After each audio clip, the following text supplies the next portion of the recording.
여러분 반갑습니다. 진로 탐색과 생애 설계 제2강 행복한 삶과 진로란 주제로 수업을 진행하도록 하겠습니다. 먼저 행복의 특성. 여러분들은 행복을 어떻게 생각하고 계십니까? 또 행복을 누리기 위해서 어떠한 삶을 살고 계십니까? 오늘 본문에 보면 그 행복에 대한 특성을 말해주고 있습니다. 우리가 일을 하는 궁극적 목표가 행복해지기 위해서라는 주장에는 누구나 동의할 것입니다. 많은 사람이 재산이나 건강이나 명예를 바라는 것은 그 자체가 좋아서라기보다 이런 것들이 행복을 가져다 줄 것이라고 기대하기 때문입니다. 그러나 단순히 이런 것들을 쫓는다고 행복에 도달할 수 있는 것도 복권에 당첨되듯 그저 우연히 행복이 찾아오는 것도 처음부터 타고나는 것도 아니라는 것입니다. 누구나 행복해지고 싶지만 어떻게 해야 행복해지는지 잘 알지 못합니다. 자기 자신보다 다른 사람이 더 행복해 보이기도 하지만 그 사람을 따라 한다고 해서 행복해지는 것도 아니라는 것입니다. 과연 어떻게 해야 행복해질 수 있을까요? 한평생 행복을 연구한 미하임 칙센트미하이는 인생의 중요한 부분을 스스로 결정할 수 있다는 통제감, 또 자신이 하고 있는 일에 온전히 몰입할 수 있는 몰입, 이 두 가지 요소가 행복에 필수적이라고 보고 있습니다. 그의 주장을 그대로 옮겨보면 다음과 같습니다. 첫째는 내적 경험의 통제입니다. 대부분의 사람은 많은 시간을 무기력감을 느끼며 보냅니다. 우리가 중요하다고 여기는 많은 것은 우리들의 통제 밖에 놓여 있다는 것이죠. 예를 들어 부모나 출생 시간을 선택할 수도 없고 키가 얼마나 클지 또는 타고난 재능을 결정할 수도 없으며 전쟁이나 불경기, 자연재해, 지금처럼 코로나19 등의 재앙을 막기가 쉽지가 않습니다. 삶은 늘 그랬던 것처럼 계속 흘러가기만 하고 형편없이 나쁜 방향으로 지속된다라는 조지 오웰의 말이 옳은 것처럼 여겨지기도 합니다. 이러한 외부의 힘을 모두 통제할 수는 없지만 우리는 삶의 중요한 부분을 통제할 기회와 능력을 가지고 있다는 겁니다. 자신의 행동을 통제하는 존재로서 희열을 느끼거나 적어도 그 순간만큼은 자신이 운명의 주인, 즉 자신이 운명의 주인이라고 여긴다는 것이죠. 이러한 희열은 삶의 중요한 부분을 통제함으로써 맛볼 수 있는 행복의 가장 기초적인 요소라고 할 수 있습니다. 사람은 마치 무엇을 하고 누구와 같이 있고 어디에 있는가에 따라 영향을 받는 수동적인 대상인 듯하지만 궁극적으로 중요한 것은 외부 조건이 아니라 그것을 스스로 어떻게 이용하는가라는 것입니다. 어떤 사람은 무심코 지나가는 가로수의 새순을 보며 그냥 하루를 힘차게 생활할 활기를 얻는가 하면 또 어떤 사람은 복잡한 전철에서 발이 밟힌 사소한 일에 화가 나 하루를 불쾌한 기분으로 보내기도 합니다. 근사한 음식점에서 좋은 음식을 대접받으면서도 이것저것 꼬투리를 잡으며 투정을 부리는 사람이 있는가 하면 갑자기 끼어든 차 때문에 사고가 났지만 그런 실수는 누구나 한다며 오히려 상대방을 위로하는 사람도 있습니다. 어떻게 마음을 먹느냐에 따라 혼자 사색에 잠기면서 새로운 것을 학습하면서 주어진 일을 의욕적으로 하면서 이성과의 대화에 푹 빠져들면서 얼마든지 행복감을 맛볼 수 있습니다. 즉 행복은 결국 무엇을 하는가가 아니라 어떻게 하는가에 달려 있습니다. 그 다음에 두 번째, 몰입의 즐거움이라는 것입니다. 행복에 관한 두 번째 열쇠는 자신이 현재 하고 있는 일에 대한 몰두 또는 온전한 몰입입니다. 몰입이란 삶이 고조되는 순간에 현재 하고 있는 행동이 물 흐르듯 자연스럽게 이루어지는 느낌을 표현하는 말입니다.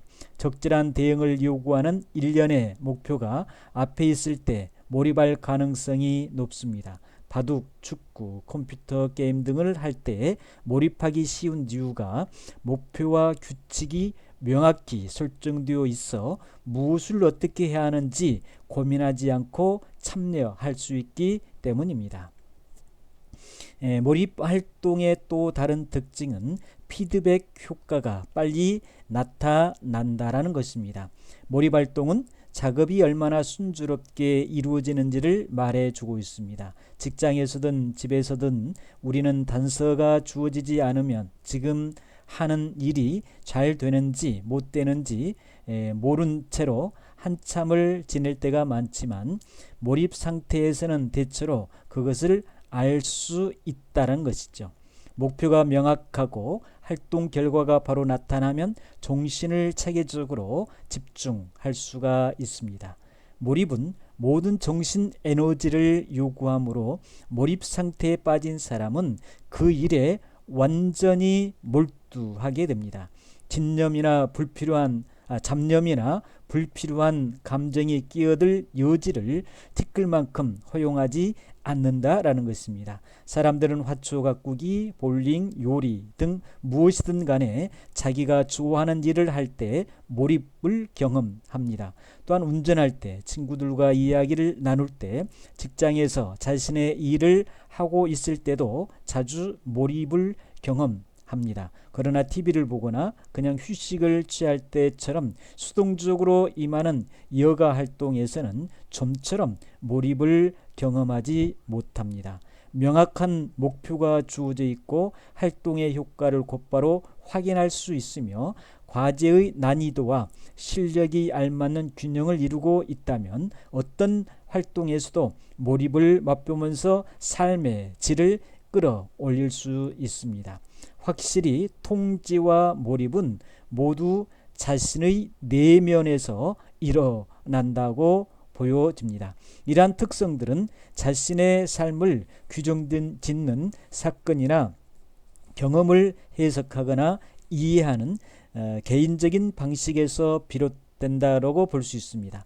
사람들은 장애를 극복해야 할 도전으로 인식하기도 하고 피해야 할 재난으로 인식하기도 하죠. 자신의 지원과 능력을 통제할 수 있다고 여기거나 잔인하고 무자비한 세상에서 속하거나 희생된 존재로 인식하는 것과 같이 여러 가지 방식으로 문제를 규정할 것입니다.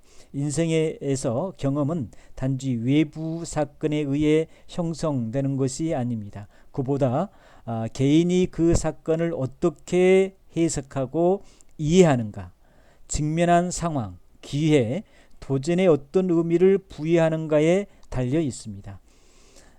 이 책을 통해서 자신의 삶을 스스로 인식하고 계획한 대로 만들어갈 수 있으며 자신이 여행하는 삶의 방향과 거리를 조절할 수 있다는 가능성을 발견하시기 바랍니다. 두 번째, 자기 인식과 정체감. 첫째는 자기 인식과 정체감의 중요성.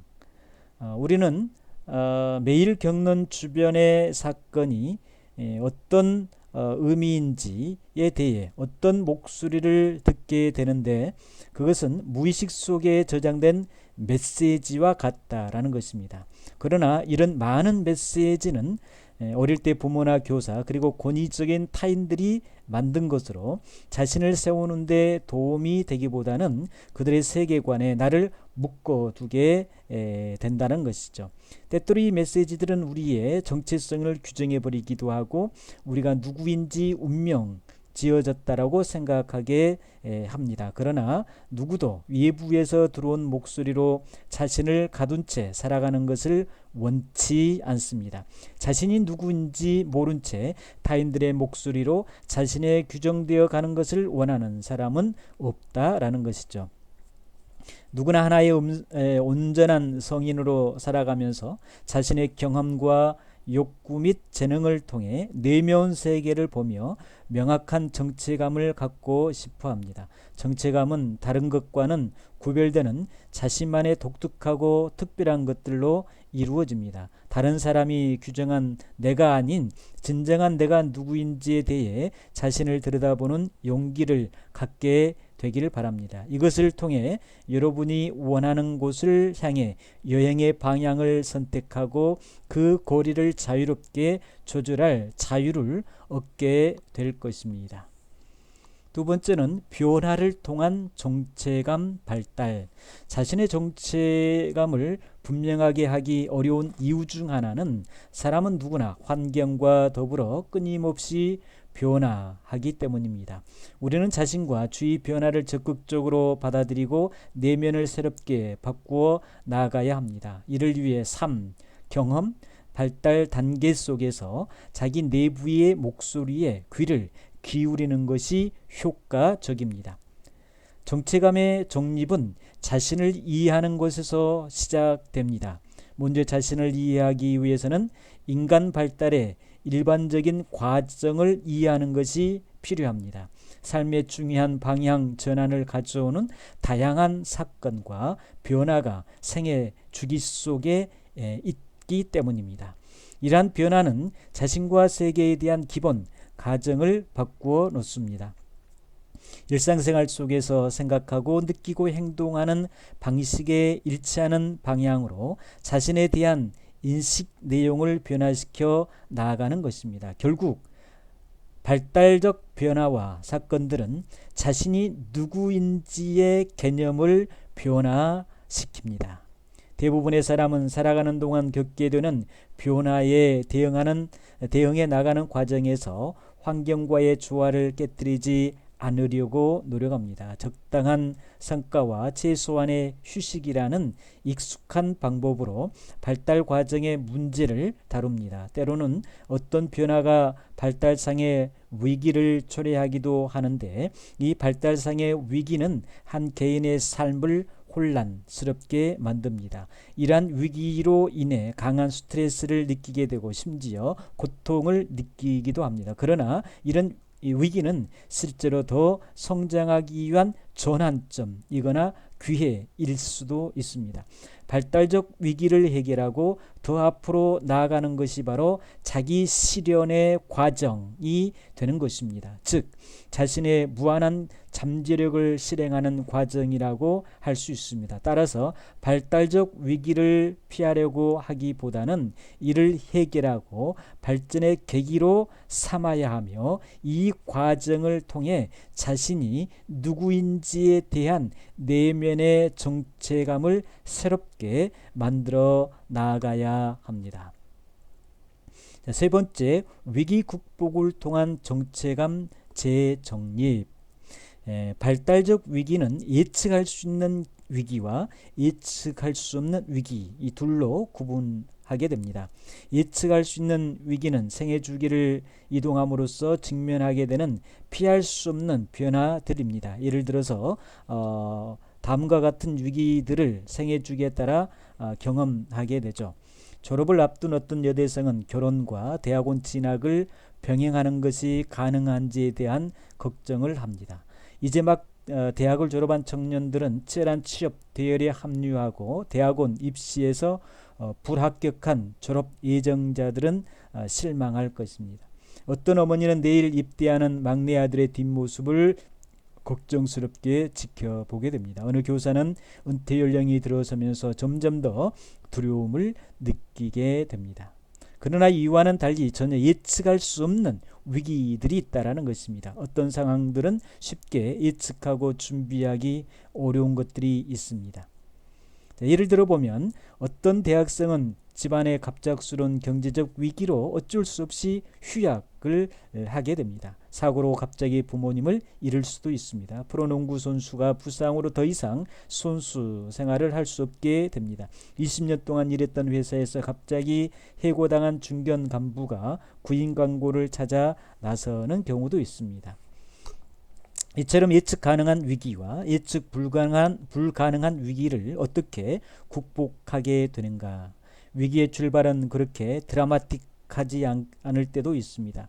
어떤 사람은 단순히 자신의 현재 상황을 평가하기 위해 잠시 멈추고 그때 자신의 흥미와 가치들에 변화되어진다라는 것을 처음 발견하고 그것들을 실현하기 위해 큰 전환을 시도하게 됩니다. 또 어떤 사람들은 다른 사람이 대신 세워준 계획이 얼마나 공허한 것인지 깨닫게 됩니다. 다른 사람들의 기대와 열망에 대한 부담감이 너무 커서 도저히 도달할 수 없었다고 생각합니다. 그래서 이제 그들은 대학이나 전공 과목 친구, 심지어 배우자에 대한 잘못된 선택을 깨닫고 이를 재검토합니다.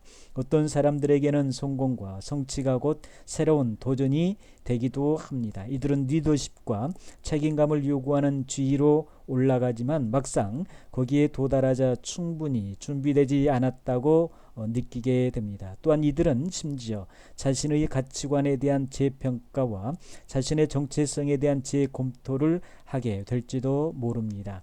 이러한 위기와 그 극복 과정을 통해 자신에 대한 새로운 발전을 하게 되고 정체감의 내용을 새롭게 만들어 가게 됩니다. 자, 네 번째, 위기로 인한 실패, 충격. 앞에서 살펴본 바와 같이 발달적 위기들은 여러 방식으로 발생합니다. 예측할 수 있든 예측할 수 없든 대부분의 위기는 한 개인의 통제 밖에 있다는 것이죠. 예를 들어서 죽음, 이혼, 장애를 초래한 질병 또는 부상 등은 우리의 삶을 갑작스럽게 변화시켜 버립니다. 사업 실패, 실업, 전쟁, 경제 침체는 온통 우리의 삶의 방식을 혼란시키는 결과를 낳을 수가 있습니다. 이런 갑작스러운 위기에 직면하면 대부분의 사람은 상실감, 실패감, 거절당했다는 느낌 등을 뼈저리게 느끼게 됩니다. 이와 같이 원하지 않았거나 예상하지 못한 생의 변화에 대한 깊은 정서적 반응은 실패 충격입니다. 불행히도 실패 충격은 종종 자기 존중감의 저하, 성취 동기의 저하, 위험 감수에 대한 회피, 상호 관계의 왜곡 등을 초래합니다. 실패 충격에 있어서 가장 큰 위험은 실패 충격이 우리의 에너지와 낙관성을 약화시킨다는 것입니다. 또 앞으로 나아가고 성장하는 데 있어서 필요한 정확한 계획 능력을 약화시키며 우울과 자기 연민에 빠지게 만드는 무력감에 덫이라는 위험에 처하게 합니다. 그러나 발달적 위기가 닥치더라도 그것이 기회가 될 수 있다라는 점을 잊어서는 안 됩니다. 발달적 위기는 종종 새로운 시작, 새로운 출발, 도전, 미래에 대한 통제권 회복의 선택권을 주게 됩니다. 이러한 위기는 대학생활 동안 또 우리가 한평생 살아가는 동안 생애 전 과정에서 언제든지 일어날 수 있고 한편으로 어느 시기에든지 기회가 제공될 수도 있습니다. 그것은 표류하는 것을 멈추게 하는 하나의 기회이며 또 한 번 자신의 삶을 똑바로 바라보도록 하는 기회일 수도 있습니다. 세 번째, 자아실현의 과정으로서의 진로. 정체감의 현실로 드러나는 과정이 바로 진로입니다. 진로란 직업보다 폭넓은 개념으로 직업만이 아니라 삶 전반에 걸친 모든 일과 관련된 과정을 포함합니다.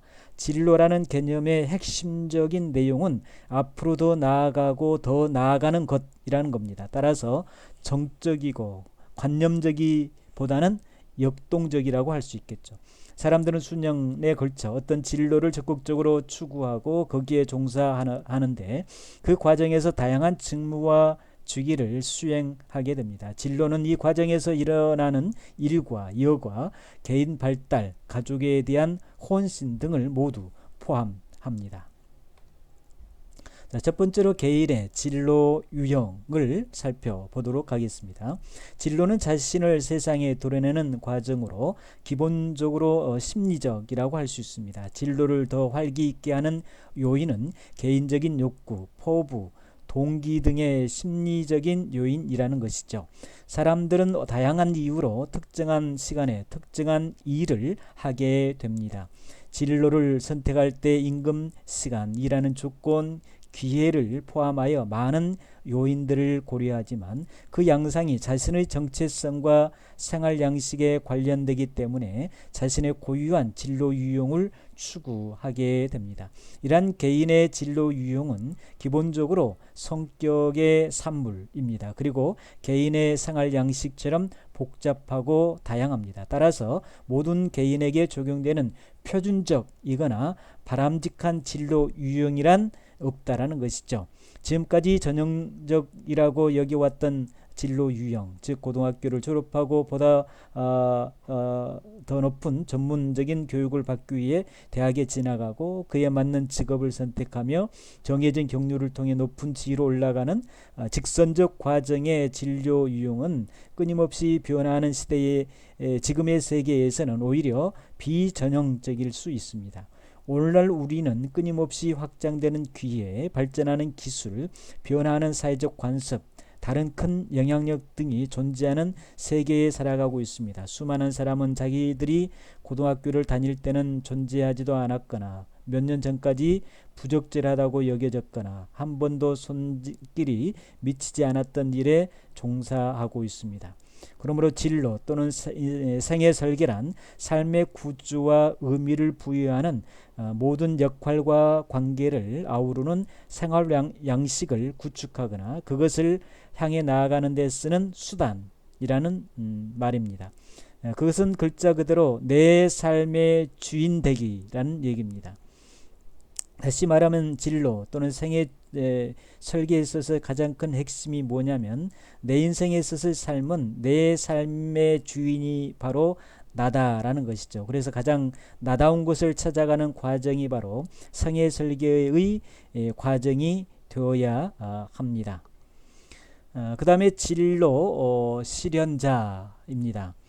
어떤 삶의 형식이나 진로 유형을 검토하는 데 중요하게 고려해야 할 점은 그 진로 유형이 진로 발달의 과정에서 볼 때 개인적인 욕구와 포부 충족, 독특한 재능과 잠재력의 실현, 보편적인 사회선에 기여하는 능력 등을 어떻게 촉진하는가 하는 것입니다. 위기를 기회로 전환시키는 사람들을 진로 실현자라고 부르고 진로 실현자가 되는 데 중요한 요소는 개인이 소중히 여기는 목표를 위해서 계획을 세우고 조직하고 전념해 나아가는 것입니다. 진로의 직업은 동의어가 아닙니다. 직업을 통해 자신의 진로를 실현하는 사람들도 있지만 그렇지 않는 경우도 적지 않습니다. 어떤 진로 실현자는 성공적 진로 계획을 세우는 데서 그들의 직업, 곧 규칙적으로 돈을 버는 일을 전체 삶의 중심에 두지 않는다라는 것이죠. 그들은 다른 흥미나 몰입하고자 하는 것들, 다른 포부를 위해 내면적으로 만족스럽지 않는 직업을 받아들이고 유지해 나가는 쪽을 선택하기도 합니다. 그 다음에 세 번째는 자기 실현의 원동력입니다. 자기 실현을 위해 노력하게 하는 힘은 어디에서 오는 것인가? 개인의 가진 내적 성장력은 모두 발달 단계, 심지어 모든 문화에 걸쳐 인간을 형성하도록 만든다라는 것입니다. 이 힘은 재능과 잠재력을 충분히 실현할 수 있는 방향으로 이끌어줍니다. 여기에는 지능이나 교육이나 가족과 같은 한 가지 특성만이 영향을 미친 것이 아니라 다음에 여러 가지 내적 욕구가 중요하게 작용이 됩니다. 첫째는 세상을 합리적이고 일괄된 방식으로 스스로 이해하고자 하는 자율성 욕구입니다. 인간은 개미와 같이 경직되고 기계적인 방법으로 행동하도록 프로그램되어 있지 않습니다. 인간의 DNA는 세상에 대한 한 발 물러서서 다시 생각하고 알아내려고 하며 분석하고 이해하도록 촉구합니다. 풀리지 않는 문제와 설명이 되지 않는 모순을 불편해하는 것이 인간의 모습입니다. 따라서 자신과 자신을 둘러싼 환경을 납득하고 이해하고자 하는 욕구의 충족이 필요합니다. 둘째는 능력을 향상시키고자 하는 유능성 욕구입니다. 능력이란 사람들의 환경을 통제하고 숙달하고자 하는 욕구를 반영합니다. 산을 오르는 것은 단지 거기에 산이 있기 때문이 아니라 산을 오를 수 있는 능력을 확인하고 시키고자 하는 마음 때문입니다. 우주를 향한 추구도 마찬가지입니다. 바로 자신의 능력을 향상시키고자 하는 열망이 인간의 중요한 욕구라는 것입니다. 세 번째는 타인과 정서적으로 지속적이고 친밀한 관계를 맺고 싶어하는 관계성 욕구입니다. 사람들은 이러한 관계를 통해 자신에 대해 더 많이 알게 되고 또 무엇보다 인간은 인지적으로나 정서적으로 성장하면 할수록 점점 더 많이 베풀게 되고 이를 통해 가장 큰 만족감을 얻게 됩니다. 현재 자신은 완벽하지 못했던 어린 시절의 상처에 지나지 않는다는 자신에 대한 생각은 발달 과정의 여러 고통을 이겨내는 동안 서서히 치유되고 변화될 것입니다. 개인의 내면 세계는 자신의 삶의 의미를 이해하고 싶어하고 인생 여정의 방향과 거리를 어느 정도 스스로 결정하고 싶어하며 지속적이고 만족스러운 인간관계에 도달하고자 하는 욕구와 포부로 채워져 갑니다. 자기 실현이란 이러한 발달적 욕구를 깨달으며 이를 통해 우리의 삶이 더 많은 힘을 얻게 될 것입니다. 이것이 바로 생애 설계를 통한 삶의 촉진 과정입니다. 자, 이어서 여러분들께서 토론방에 토론을 올려주시는데 32쪽에 보면 버킷리스트 작성란이 있습니다. 영역별로 구분하시고 하고 싶은 일을 1, 2, 3 가장 하고 싶은 일을 1번에 올리셔서 순서적으로 나열하시고 거기에 대해서 충분한 이유를 쓰시고 또 언제 실행할 것인지 날짜를 기입하셔서 10개 이상 버킷리스트를 작성하셔서 올려주시면 되겠습니다. 오늘도 건강하시고 행복한 하루가 되시기를 바랍니다. 감사합니다.